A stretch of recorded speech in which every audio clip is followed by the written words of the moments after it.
comes a new challenger!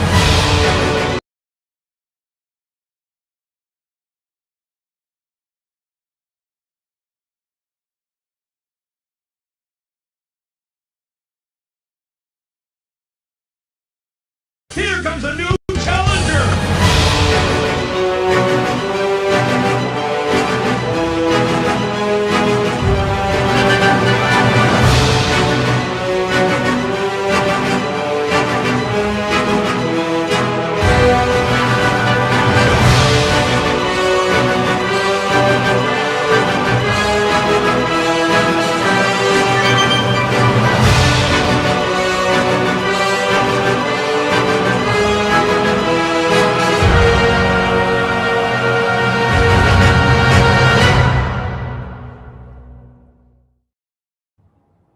What's up, everybody? How you doing? I'm Michael Watson, the publisher of Freestyle Comics, and I also go by the name of Most Epic. I hope everybody's doing good tonight.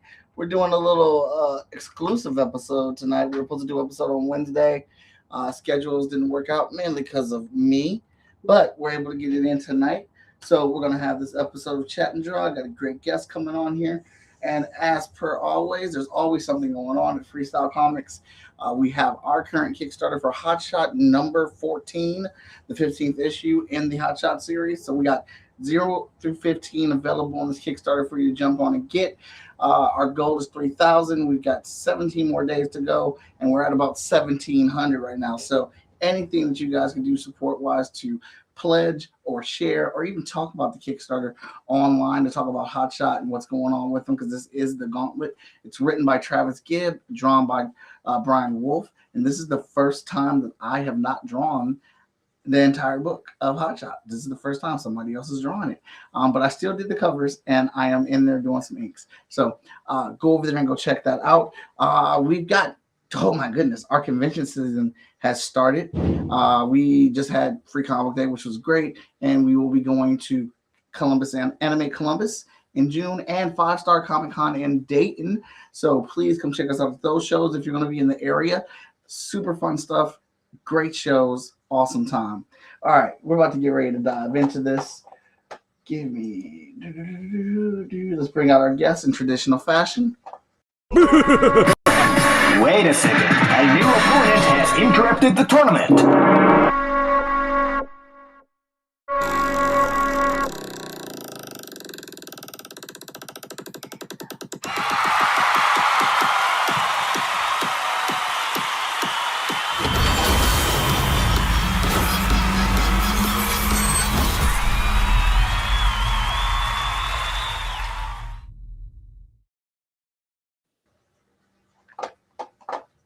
Oh, I thought it pulled him out. Why didn't it pull him out?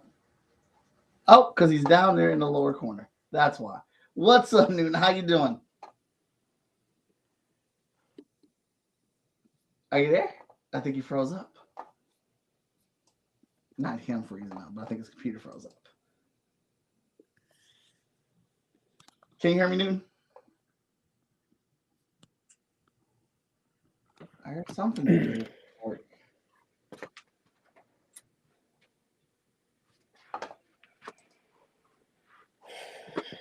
Anybody in chat? Can y'all hear me?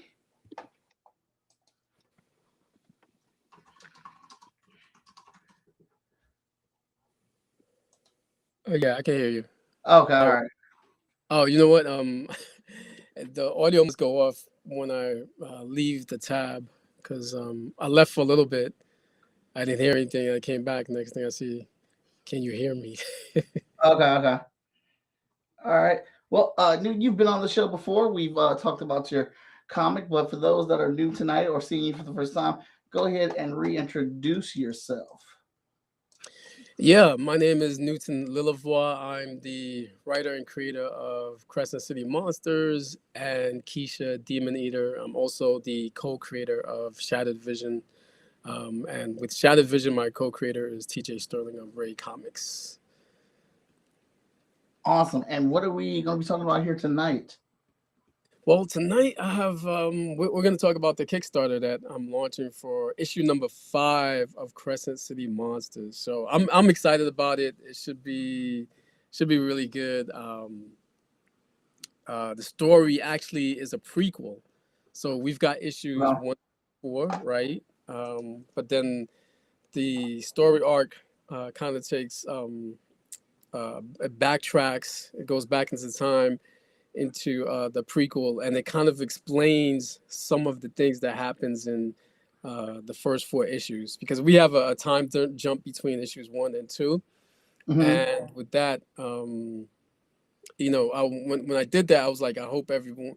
And there's certain events that happen that I don't fully explain between issues of 1 and 2.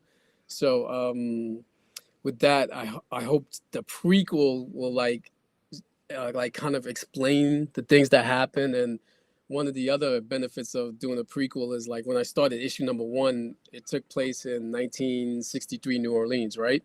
hmm So and people really liked that whole 1963 New Orleans noir vibe. And then issue 2 went to near present day. It was a year after Katrina, and a lot of people, I got a sense that a lot of people were like, they loved issue 2, but they still wanted to kind of like be a little bit in that 1963 New Orleans world just a little bit longer. So now, I had the chance to actually take them back to 1963 New Orleans, and that's been fun to write. A lot of research though, but it's been really fun to write. Okay. Awesome. Awesome. Yeah. All right. So tell us about this guy right here. Who am I drawing tonight? Okay, so that's Kingsley. He's the leader of the Grunch. He's in fact, he's gonna be in one of our covers. We have this one particular cover where he's sitting on the throne, and it's sort of like an homage to the Game of Thrones. He's got this. He's sitting on a throne full of like skulls and bones and whatnot. And I thought it was kind of appropriate because the name of the story arc is called The Rise of Kingsley, and it explains how he rose in power in terms of his people, right? So he's part of a New Orleans supernatural group of creatures called the Grunch, and those particular creatures, they're local to New Orleans. It's a monster that I discovered when I was doing research for the book, and I was like, oh, these guys are a New Orleans supernatural creatures. So I decided to include them in the book. I designed them a little differently than, like, if you actually type in New Orleans Grunch on Google, they would look a little different, well, a lot different than the way I had my artist Giancarlo Bernal do it. Shout out to Giancarlo Bernal. Oh So yeah. yeah, amazing artist. So he's the leader of a Grunch. These supernatural New Orleans supernatural monsters, for lack of, yeah, I guess you could call them monsters, supernatural monsters. And he kind of usurps the leader. Well, he doesn't kind of, but he does usurp the leader of the Grunch, who's called Queenie. And so from issue number 1 to 2, it She starts was off. in, she was in issue 1, right? Yeah, so in issue 1, we see Queenie is the leader of the Grunch. But then in issue 2, you see right off the bat that she's no longer the leader of the Grunch. Kingsley's the leader of the Grunch. And like I never really explained how all of that happened, right? Right. Between issues 1 and 2. So I'm taking this story arc I'm taking time in this story arc to actually explain what happened, and that's why it's called The Rise of Kingsley, and that's why I wanted that kind of Game of Thrones homage cover where he's sitting on sort of a throne, because he's strategic like that, and he's got this absolute thirst for power. So he goes about things in the way of, like, in the way that these power hungry characters in the Game of Thrones went about it. So I thought it'd be appropriate to give him that cover where he's sitting on the throne. So yeah, so his name is Kingsley. He's like I said, the next story arc is called The Rise of Kingsley. So it explains like the things that he did to the hero Jonas and his Jonas's families and allies, and the things that he did to his supposedly supernatural allies, and all the dirt he did to actually get into power. So and the one thing about too is that even though it's called the Rise of Kingsley, and it shows you how Kingsley gets into power, it also is an opportunity to focus on the main character Jonas, because the first 4 issues had a lot of subplots going on, and so like Jonas didn't get a lot of spotlight. And when you think about that, he's a main character. So so in this prequel that I have with the Rise of Kingsley, he's going to get a lot more I guess panel, you could say panel time. So you're gonna see him and his family and the things that he goes through in his personal life, all the things that was important and special to Jonas as a person is gonna be shown within this prequel. So and I think that's a pretty cool thing too, because like I said, the first 4 issues had a lot of subplots and other characters in there, so it was a lot of juggling around.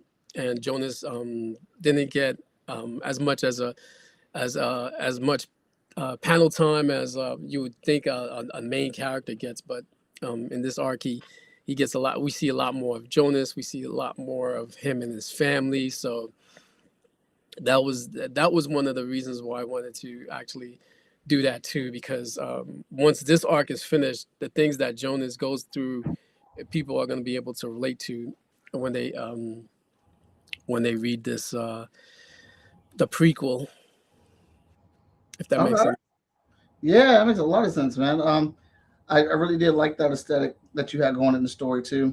And I was I think even the first time I had you on here, I kind of went off on you, like, why'd you change it? I was loving it back then, but story still being really good and excited about it. I've always been a big fan of this story. Yeah, I'm thanks. very excited to see where you're gonna go and take this. Hey, a question: is he the type of character to smoke a cigar? Yeah, I mean, not because he likes it, but because it probably makes he would think it makes him look a certain way. You know what I mean? Get I pressure. like that. You know, he's that kind of person. Yeah. I Oh, like.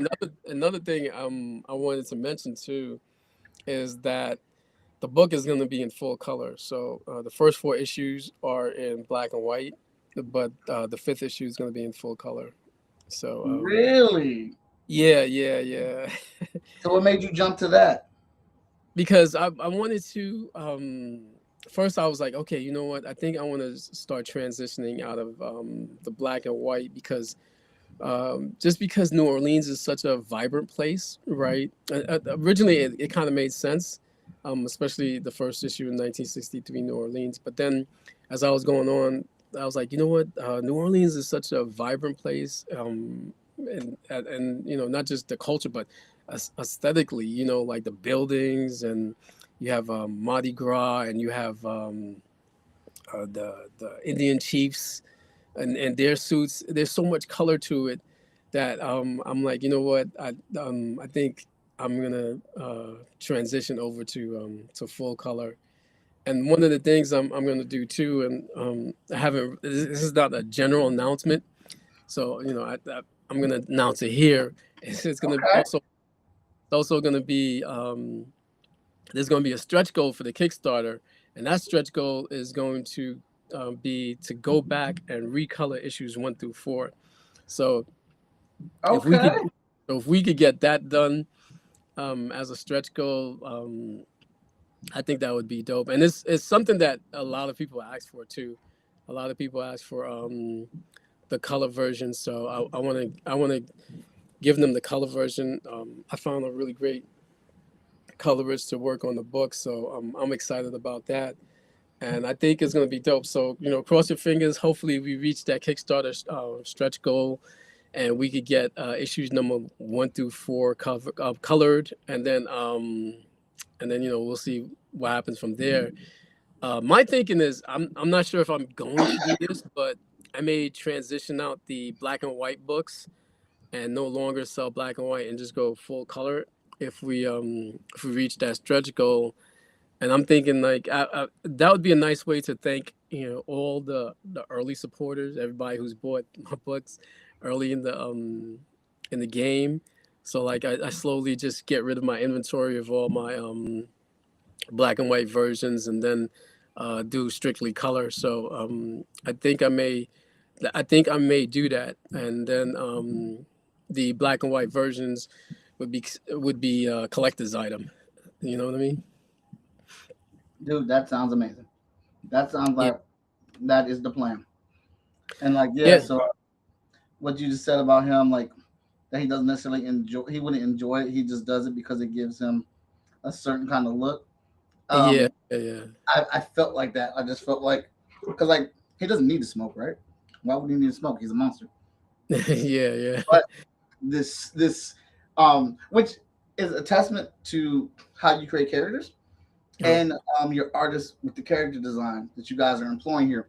Because I looked at this suit and I was like, I don't like wearing a suit, and I get suits that fit me. This Yeah. dude can't be comfortable in this suit at all, and his skin looks terrible. He has to be wearing this to give off a certain type of image, a certain type of look. Yeah. Yeah. Why wouldn't he, like, he would probably go for it all, the cigars and stuff, and like just have this suave, the savvy look about himself. But at the end of the day, he doesn't need to do any of that.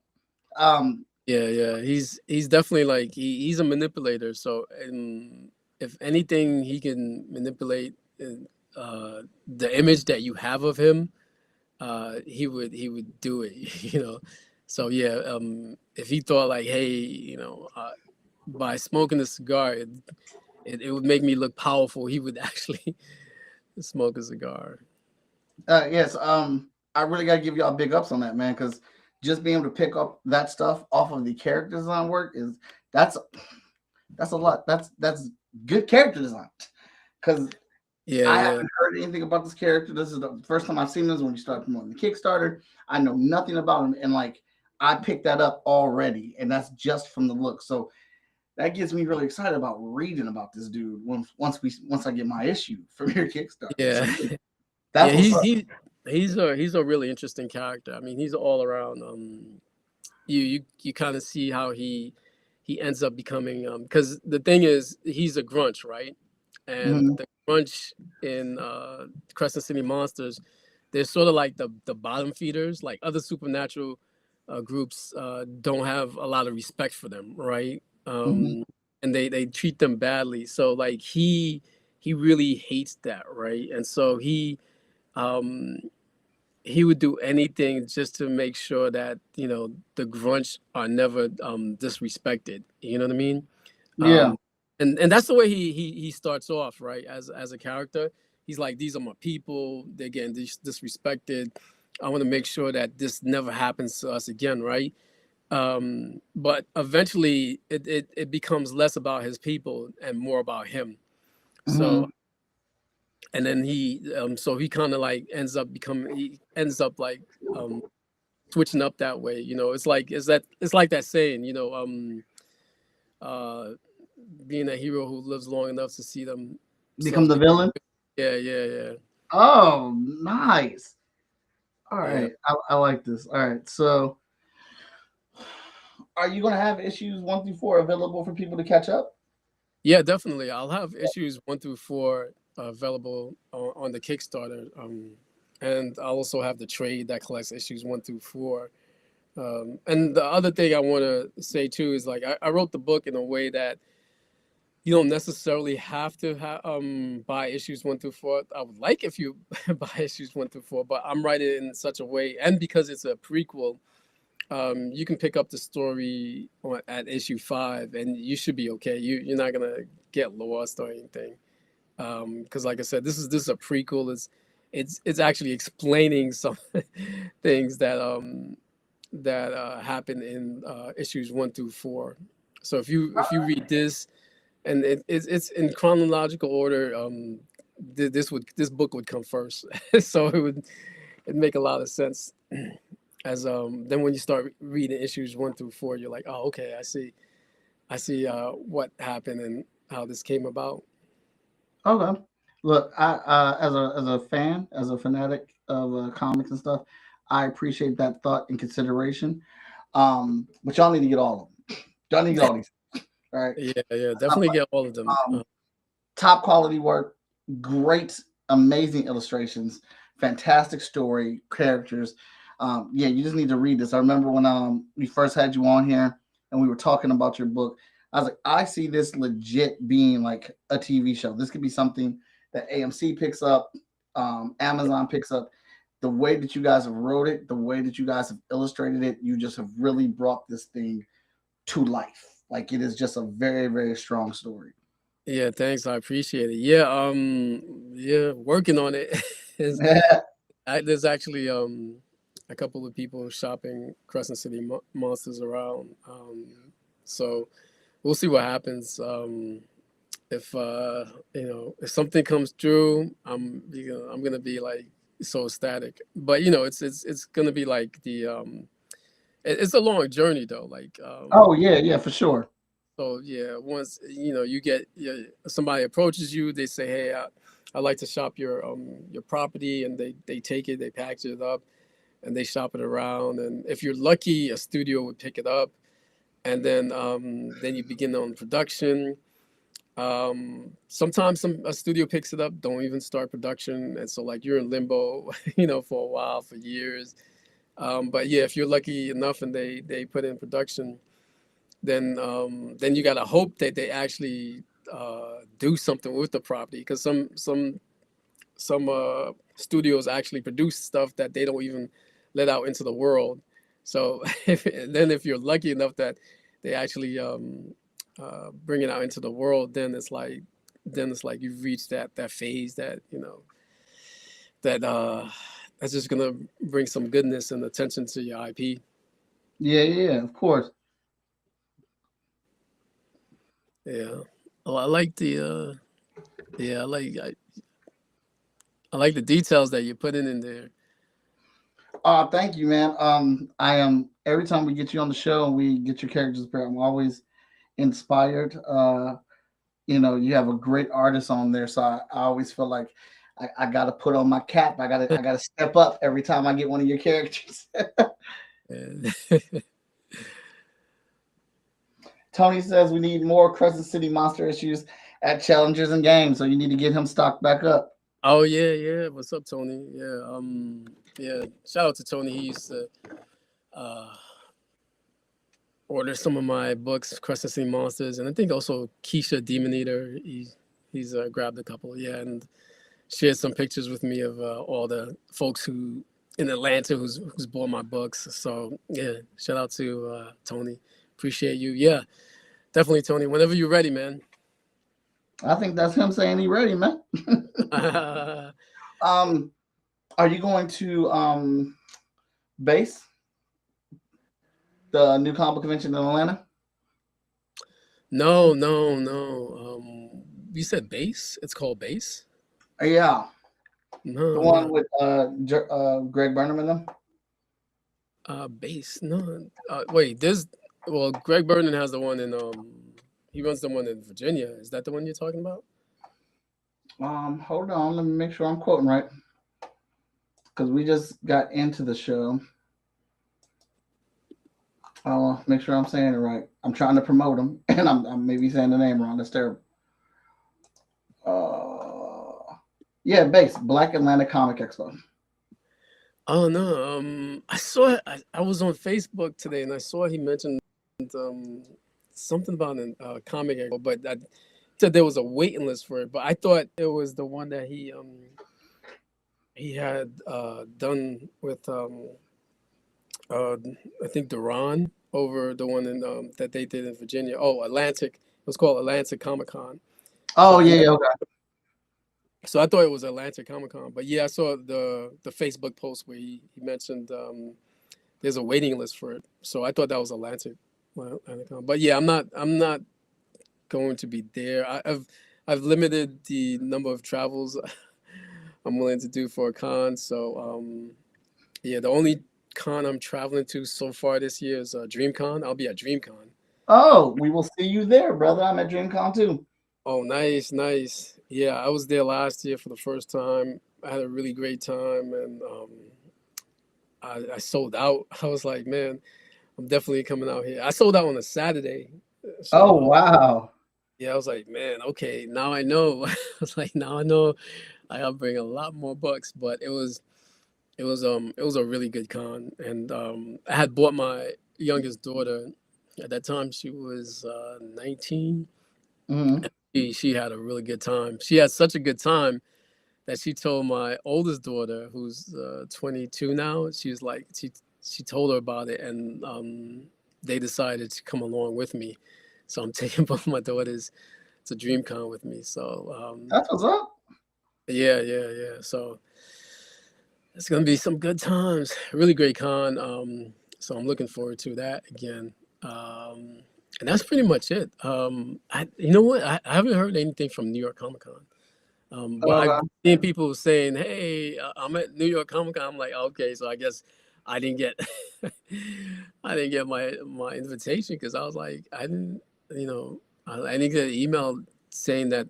Yeah, you know, it's kind of strange. Usually, if I don't get a table, they'll send me an email telling me I didn't get a table. So I didn't get that email. Maybe it's in my junk mail. It could be, man, but sometimes these shows get so damn busy, um, and they just haven't got it out to everybody yet. I guess so. Maybe there's a tier level, like first round of people that they really like, they send out the emails to, and then the other people they like. I guess we'll invite them. I guess I'm in that. I guess we invite them tier. It's like, I would not be surprised, man. I would not be surprised. yeah. So I was like, all right.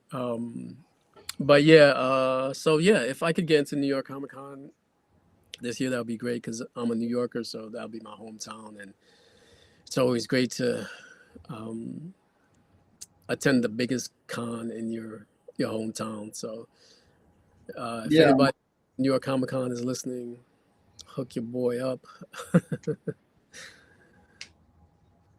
But yeah, so yeah, that's pretty much it for Comic Cons. I'm not doing a lot of them because they've gotten to the point where it's like I really need to I'm gonna attend only when I know like I'm really gonna make a lot of money. you know. I understand. It's Um, pricey, man. yeah, We yeah. we just did. I teach a publishing class at I teach a publishing class at the Columbus College of Art and Design, and I just showed them my budget for DreamCon um, to get there, and they were like, "I was like, yeah, this is where I'm starting at. Like, Yeah, I am in the negative. I am in the negative before I get to this show, so I've got to dig myself out when I get there. yeah. That's yeah, it's the funniest thing when you like you calculate how much it's gonna that you're spending to get there and be there, right? And Hmm. then you have that number in your mind, and when you're in the economy selling, it's like I don't know about you, but I get in this mode like, okay, gotta make my table. Like that's the first thing, right? So I'm like, I gotta make the table, right? After I make the table, it's like, all right, gotta make my flight. I made my flight back. I made my flight. Make my flight. All right, now I gotta make the hotel. Now hotel is like the most expensive part of the trip, usually. Hmm. So I'm like, yeah, I'm like hustling until like I feel like I see the numbers like at least I break even, and then after that I'm like, all right, I'm still like in that selling mode. It's crazy at the con because it's like you I well let me say me personally because I'm not sure about other people, but I get into this like really like intense like selling mode. Like I gotta sell, and you're selling books, and by the end of the day you have to like mentally kind of like get yourself down from that. You know what I mean? Because you're Yeah. listening Oh yeah. to people, you're like think so. It's like after after a con, sometimes it's like I can't even go back to my hotel room and just like chill for too long because it's like I feel like sometimes it depends. Sometimes I'm like too exhausted. I'm like, oh, I need to go back to the hotel room and chill. But then sometimes I'm like, you know what? I can't just stuff myself in the hotel room. I just need to just relax somehow. You know what I mean? So Hmm. usually it's with other comic book creators. You know, go out to dinner or something like that, which is always fun. Yeah, I definitely feel that. I try not to think about the money at cons for the most part. DreamCon is kind of like the only one where I really get in my head about it because it is our most expensive show to get to, and I drive down there, so it's like what's going to be a basically it's going to be a 20-hour drive for us. Wow. Wait, you're in the South, right? Oh no, no, I'm in Columbus, Ohio. Oh, okay. All right. Um, oh, with Victor, right? Is Victor in Uh, the? Victor's Oh, in well, Victor used to be in Columbus, Ohio. He just moved this year. He's in oh, Indiana now. oh, okay, okay. All right. Yeah. Wow. 20 hours. You're a better person than I am. If I have to drive for more than 6 hours, I go crazy. I'm like, ah. Yeah, I'm gonna have help though. It's not gonna just be me. Ryan Robinson's going down there with me. Um, and I know I'm gonna have a couple of my friends that help me work the table and stuff, and so we're all gonna take turns driving. But it's like I said, it's a great show to go to. I absolutely love it. I didn't get to go last year. I got in, but I couldn't go last year. I couldn't afford it. But I went the first 2 years, and we just had a great time. Oh wow. So you went the first 2 years. Yeah. Okay. So I know it's been blowing up like every year. It just like it's growing exponentially. So did you see that big of a difference between the first year and the second year? Oh yeah, DreamCon. So hopefully I'm not jinxing myself, but DreamCon is one of the few shows where I don't feel like I have to pitch as much. That Oh yeah, when to sell your stuff, right? Yeah. Yeah, yeah, that people are there looking for content. They're looking for new things. They're looking for stuff to buy. So I don't. When I'm at DreamCon, I don't feel like that is a thing that I really have to do a terrible lot like I would have to do it at another mainstream show because I mean it is a black focused show, although it's open to everybody. So it just has like this super positive energy, and all the people that were there were looking for content. They were looking for books. They were looking for prints, and they were Yeah. especially looking for stuff that had people like them on the covers, in the pages. And when they saw that they got excited about that shit, and they Yeah, were yeah. looks. Yeah, So that's the best feeling where like you don't feel like you're like wrangling cats to buy your books. You know what I mean? yeah, It's like when people just automatically come to your table. Oh, you know what? I'm finally seeing this chat. Imagine being a vendor and your booth is 3,000. Oh, from Tony. Okay, and you mm, have a staff. Oh yeah, yeah. A vendor in your booth. Yeah, that's one of the reasons why I don't go for booths. New York Comic Con is infamous for trying to get people into booths. They're like, hey, we don't got any space in Artist Alley, but we do have this huge booth. And I'm like, and it's um, $3,000. You're like, nah, I'm okay. I don't want to have to deal with the stress of trying to. Actually, New York Comic Con wouldn't be that bad because it's local to me, so I'm not paying for airfare or hotel. So, but still, I don't want the stress of having to recoup $3,000, even though it's possible in New York Comic Con. mhm. Let's see. Brad Arnie says CCM was one of my first indie books that I read, and I was just blown away. Thank you. Thanks, Oh, Brad. right. Yeah, yeah, yeah.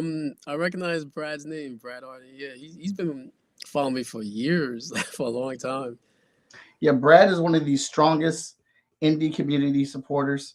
That man loves comics, man. He is always going out and buying them.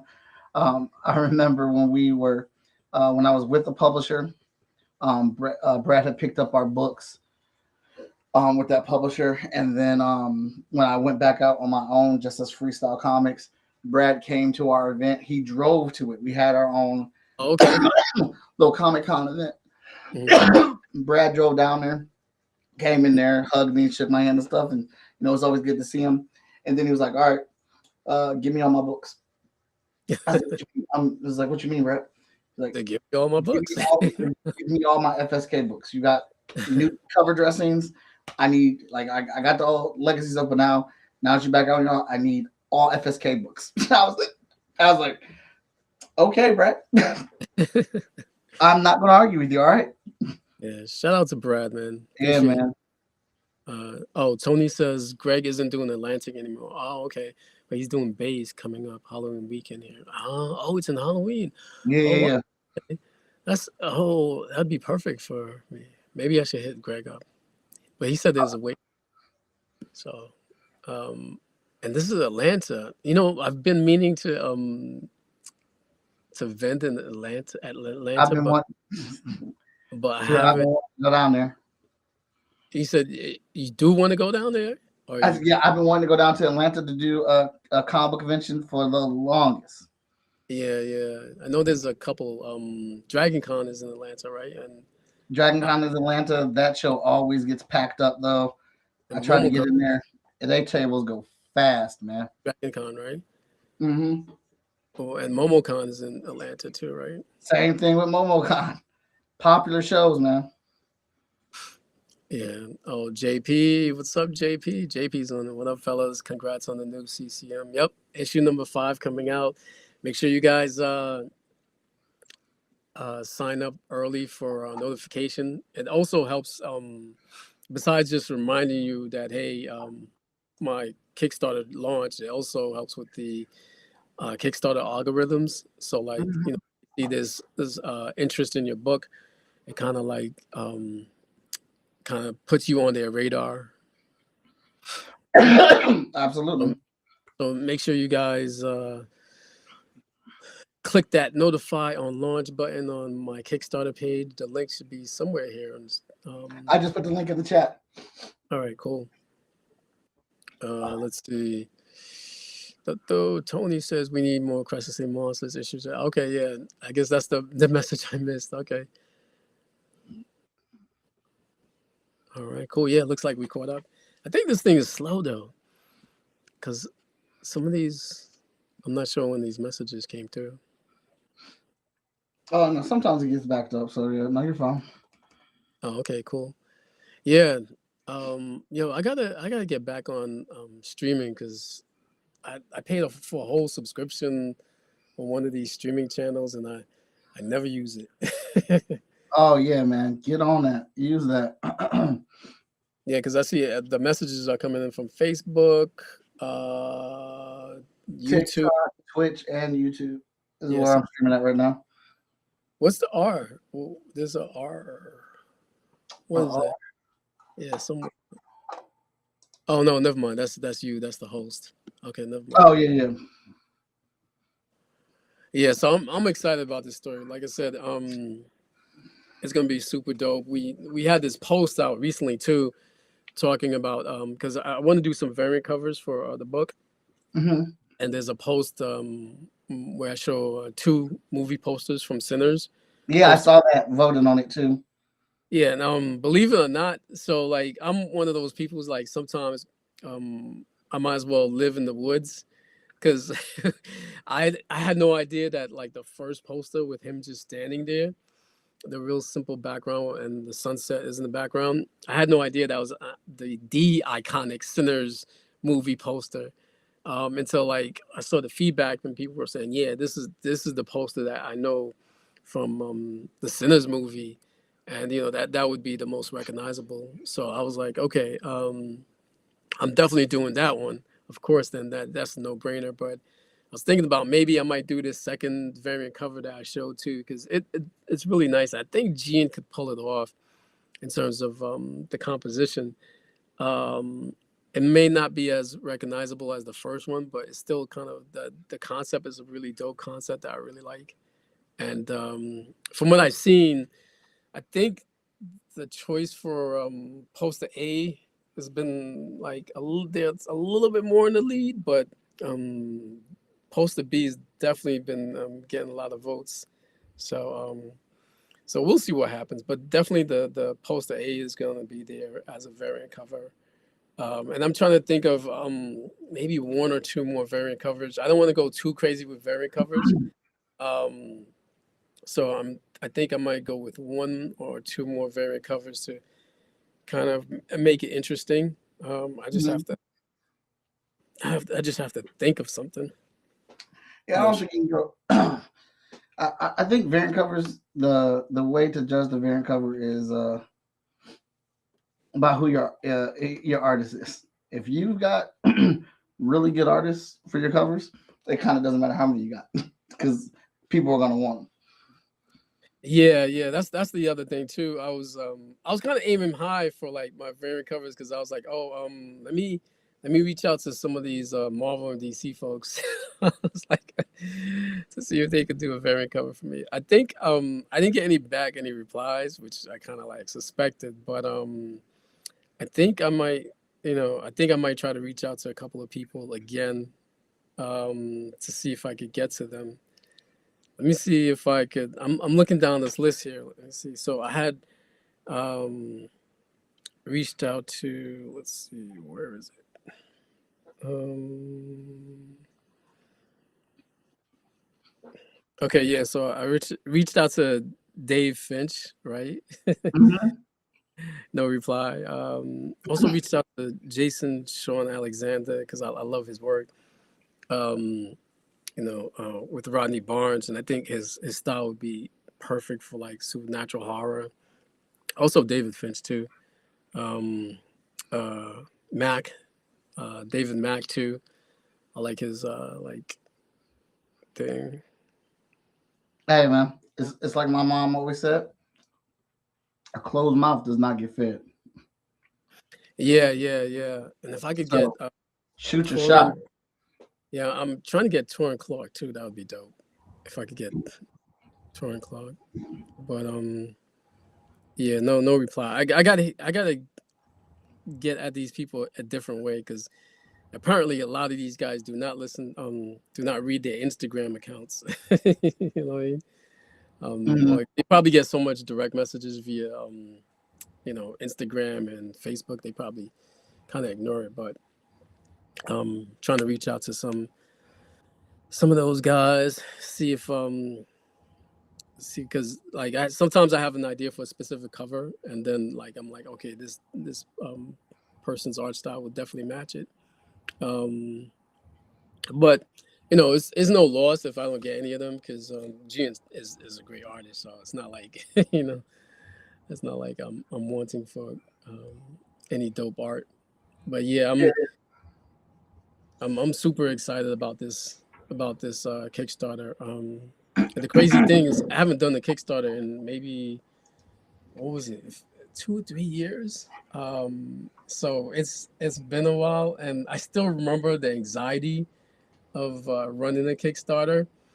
Um, but the motivating factor is that it helps you fund your book, a large portion, if not all of your book, maybe even more, like maybe the next book too. So that's one of the biggest motivations. But running a Kickstarter is very stressful, at least to me. Usually, what I do is I when I launch a Kickstarter, I don't usually do more than 3 weeks, but Yeah. this time I'm gonna be asking for a little bit more money than I usually do. So I think I might have to do a 4 week Kickstarter, and that's the first time I've ever done 4 weeks. So it's gonna be interesting. Like it's because Kickstarter is really a mental game. So we'll see what that's like. you know. Right. It is, man. You gotta have some endurance to do the Yeah, Kickstarters. yeah, and there's a lot of things that you gotta like that you just gotta like I don't know how to explain it. Just kind of push aside some of the your personal feelings about about things and just like just keep pushing on. Because I remember like this guy who had done a Kickstarter, and he was like he was talking about his experience with me, and he was like, man, I'm about to cut some friends and families off because I told them about my Kickstarter, and they haven't supported. I was like, bro, I was like, can't really take it like too serious because when you're running a Kickstarter, everything is like really personal to you, right? Like you're like, Mhm. hey, you should be supporting my project and the because you're my friend, you're my family. But a lot of times, even if you express to them how important it is to you, they really don't realize, the importance of it, the true importance of it. You know what I mean? Like Yeah, what you're going through, how much you need them. So it's like I don't think a lot of people like so he was taking it personal, like, agreed, Tony. yeah. So I was like, you gotta I was like, you can't really start, disowning people because didn't back your Kickstarter. I was like, like I said, sometimes just people just don't realize like what it means to you. So it's like it's not you shouldn't really take it personal. So there's a lot of things that you can't take personal when you're running your Kickstarter. You just gotta keep moving, um, keep your eyes on the prize, and just keep going. Yeah, but a lot of times, but sometimes though, a lot of times people just ain't got it. Money is tight right now, man. Yeah, that's another thing too. Yeah, sometimes money is tight too. Yes, and there's a lot of people who just they can't fund it at the time, and yeah, so like, and you gotta take that stuff into consideration too, as you're launching your Kickstarter. And one of the other things too that I know that some people kind of like they misunderstand is like the idea of um, that you really have to build your own audience. Like I would say like at least at least 75% of your sales is going to come from your base audience. Like you can't depend on other people helping you out in terms of the marketing and getting your books out there. Word of mouth is a very powerful thing, and of course it's something that you should utilize, but at the same time when it comes to Kickstarter, it's your audience, it's your true audience that's gonna really build What that you foundation. through?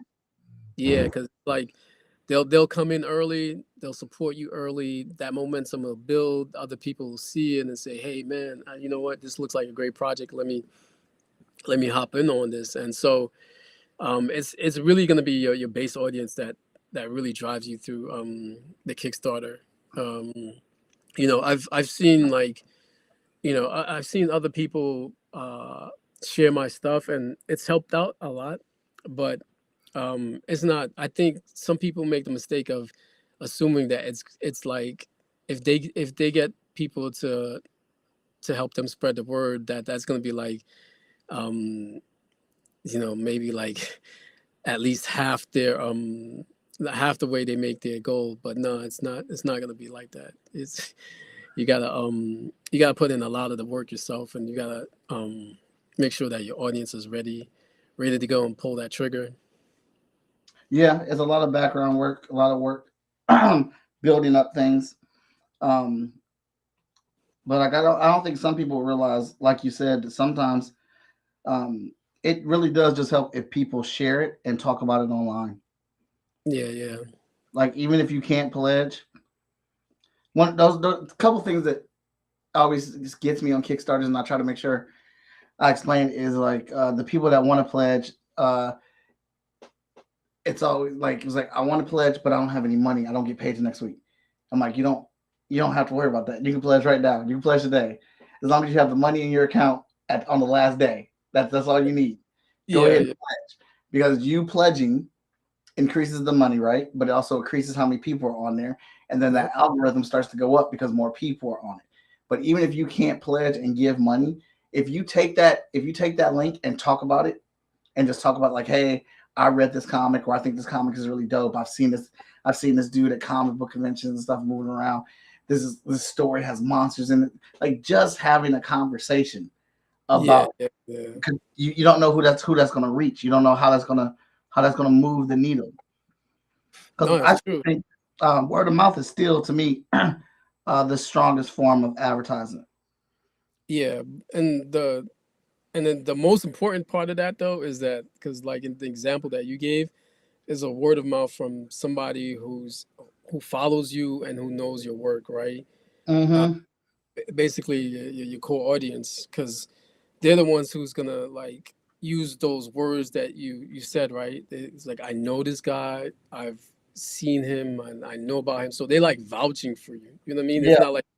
It's not like somebody out of the cold. So, um, yeah, that's a perfect example of how you could depend on your core audience. Because even if you're not um, getting money from them directly, they're helping you indirectly by helping spread the word, which is also important. Is also important. I know I've had people who uh, they they won't have any money, so but they'll donate to the campaign. So they'll donate something like $5 to the campaign, right? They don't have a bunch of money, but they're like, hey, I have $5. I want to show some support, and even that helps because Yeah. like, and usually those are like pure donations, like they're giving you money.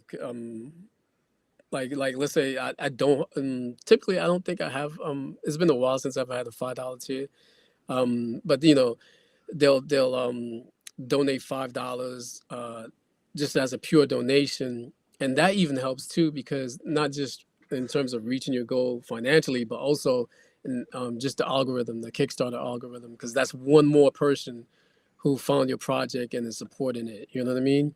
Yeah. Uh, Yeah. No, of course. That those numbers add up, and that's why I always try to tell people like even if you pledged $1 to the campaign, that helps because if I had 1,000 people pledge $1 each, yeah, that's just $1,000, but that's 1,000 people on one campaign. yeah, yeah, and that The that more helps with pe- algorithms. that's Yeah, gonna move the needle because yeah, Kickstarter yeah, is gonna be like, why are 1,000 people on this damn campaign? Why do 1,000 people like? We need to move this more upline so more people can see yeah. it. Yep, yep. So yeah, you're absolutely right, and it's those little things that people have to take into consideration when they're running a Kickstarter.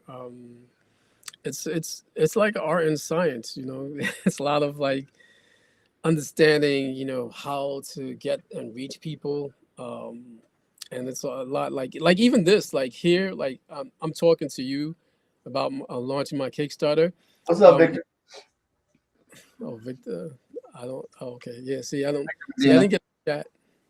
But yeah, see something like this, even something like this, right, where I'm sitting down with you on a Zoom call and we're discussing my Kickstarter, right?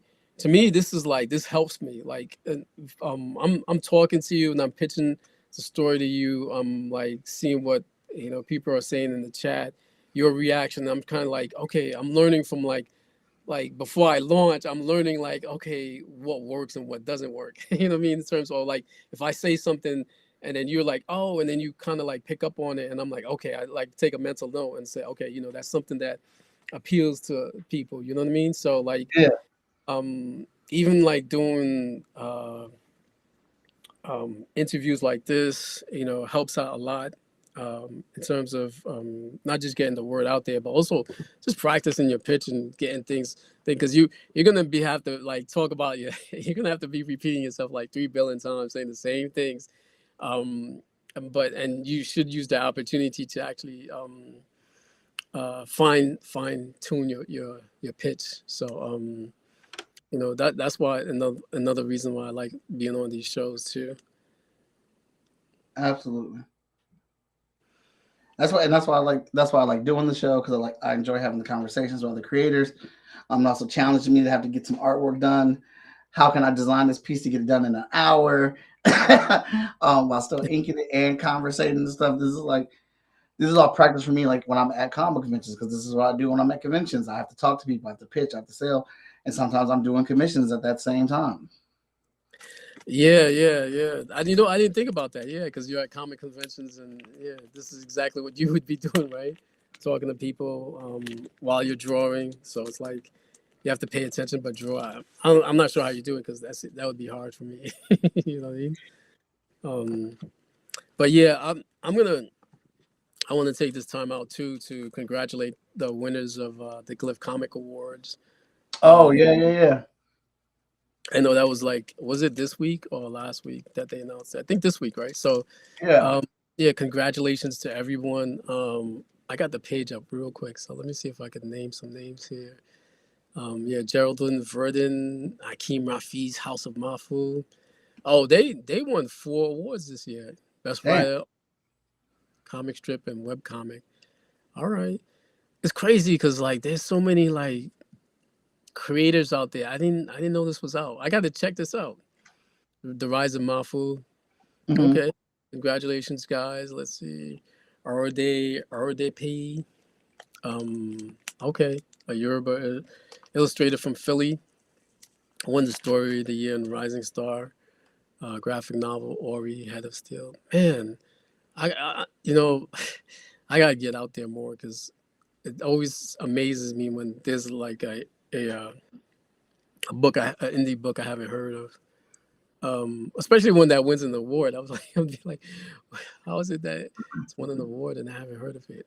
I need to be out there a little bit more. Oh, congratulations to George Gant. Um, he won for Beware of Toddler. I had a chance to meet him last year face to face at C2E2 for the first time. So that was cool. It's always good to finally meet like creators that you know online. I think we've met, right? We've met at Yeah. what do you call Blur BlurCon? Yeah, okay, yeah. But that was the only time we've met, right? Mhm. Face to face, yeah. BlurCon, yeah. All right, man. I think I got this banged out for you. I don't know what you think. Nah, it looks dope, man. I like it. You know, it gives me. I don't know why. I'm not sure if anybody's ever told you about this, but this particular art style. But it reminds me of Spawn. I don't know. Like, oh, this. I was I was definitely thinking about Violator, the Oh, clown. really? Okay. When I Yeah, was okay. drawing this. But yeah, this is a super fun character, man. All these textures and stuff that he has, I really had a great time drawing them. No, But to, I love the deviousness in his eyes. I Look just at feel like he's definitely like he's a talker. Like he knows how to talk to people, and he's patient with the conversation. But once he lures you in to what he's trying to get you, it's like, all right, that's it. It's a wrap. I got you. And that's when that smile comes out on him. Like, yeah, you right where yeah. I want you right now. And he's like a sorcerer too. So he sometimes he used magic to manipulate people. Like people who are like weaker minded than him, he can Mhm. manipulate in certain ways. Not totally like get them to do everything and every he wants, but like just like kind of influence them a little bit. So like they become easier to sway. You know what I mean? Yeah, yeah, So yeah. he he's got powers like that. But yeah, it looks great, man. I appreciate it. Look at that. Awesome. So this is yours to have. I'll send this to you. You can do whatever you want with it. To everybody that's been listening, thank you for tuning in. We got the link for the Kickstarter. Go follow that Kickstarter. Um, 3 rules with the Kickstarter. Obviously, if money's tight and you're like, all I can give you is $1, then that's great, man. We'll take that dollar. Please go ahead and do that. That dollar helps us by putting another body on that Kickstarter and raises the algorithm because it means more people want to see it. So go ahead and take the dollar. We are not picky. Or you can be like, man, things are super tight, man. I just paid my bills. I don't have any money. And we understand that times are hard economically. So give us a share.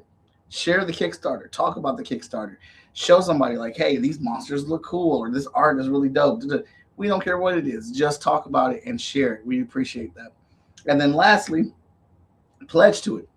Find something you want on it, get it, throw your money at it. And then with all those things, make sure you share the Kickstarter as always. So be sure to check out this Kickstarter and then also mine's, which is currently going on right now as well. You can go get that at fskgo.com for Hotshot. This is the 15th issue of Hotshot that we have right now. Brand new storyline. Hotshot runs the gauntlet, written by Travis Gibb. So please come check that out and throw your support that way as well. All right. See, I didn't see. Look, I didn't even know you had a Kickstarter. Yeah, you know what? Let me go pledge now. Hey, I This appreciate is a it. hot shot. This is hot shot, right? Yes, sir. Yes, sir. Oh, just making sure it's because I know that's the only title I know you for. I'm not sure if you're working on anything else. We're always working, but this is my main one. Is hot shot spelled with 2 words or one? Hmm? Is hot shot spelled with 1 word or 2 words? One word. Oh yeah, I think I might have said it the last time I was here, but I'm gonna say it again. Man, you a genius. So like this right here and this right here Uh-huh. is dope. The, Thank you. I mean, it's just can I curse it? Yes, It's again. such a fucking good idea, man. Because I mean, like, so you create this show, right? Where you're drawing live, right? Which is unique itself because you're drawing live and doing the interview, which not a lot of people do or probably can do, right? So that's unique within itself. And then you create a book based on the drawings. That concept is so dope, man. I just love it, man. It's like it's like it's awesome. Thank you. I appreciate Much it. props, man. I'm working on a new book for our 400th episode, so I'm doing a hardcover with all 400 pieces in it. Oh, hardcover. Okay. So I've got season 1 and 2. How many seasons do you have? Season 3 is the only other one out right now. Oh, okay, so yeah, I gotta get that. I don't have season 3, just 1 and 2. Hmm. Yeah, But like yeah, I said, really dope concept. I appreciate that very much, man. Thank you. Um, I try. I try. I just want to get. I want people to see these awesome characters, and hopefully, it helps me get my name out there as well. Oh, and before I forget, I gave a shout out to the Glyph Comic Award winners. I also want to give a shout out to some of the Eisner nominees, Stephanie Williams, and then Mm. the folks at Fair Square Graphics Comic. I think they won for, or they're nominated for an anthology. So shout out to Fabrice and Crystal over at Fair Square and everybody else who participate in their anthology. So big shout out to the Eisner Nominee Awards winners. Yeah, congratulations to all y'all, and thank you for doing that, shouting them out like that. I appreciate that. Yeah, no problem. All right. Well, everybody, thank you for tuning into the chat. I hope you all had a good time.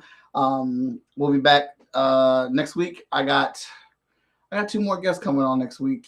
But Javon Stokes will be here. I got him signed up, and I got one more after that. I have to check the schedule.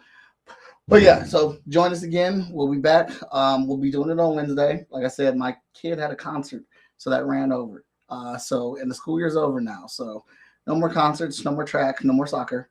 I can just sit, and it always fell on a Wednesday too, but we'll make it work. But thank you, Goon, for coming out here. I wish you all the luck. I am going to already, I think I'll follow, but I'll go ahead and make sure to follow the campaign today because I need to get my new issues of Crescent City Monsters. Yeah, well, I appreciate it. Thank you for having me. No problem. And I'm going to leave you all with, I think this is it. Yeah. So we're going to close credit with the Hot Shot trailer. We'll see you next time.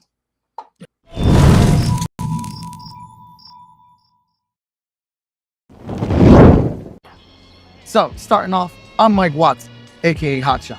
I don't know how I got my powers, but I've been using them to save lives, just like my hero, Justice. I've done team-ups, even saved the city once or twice. I couldn't save her. This hero's life, it's more than just me. But hey, great power, right? I chose this to be more than a geek,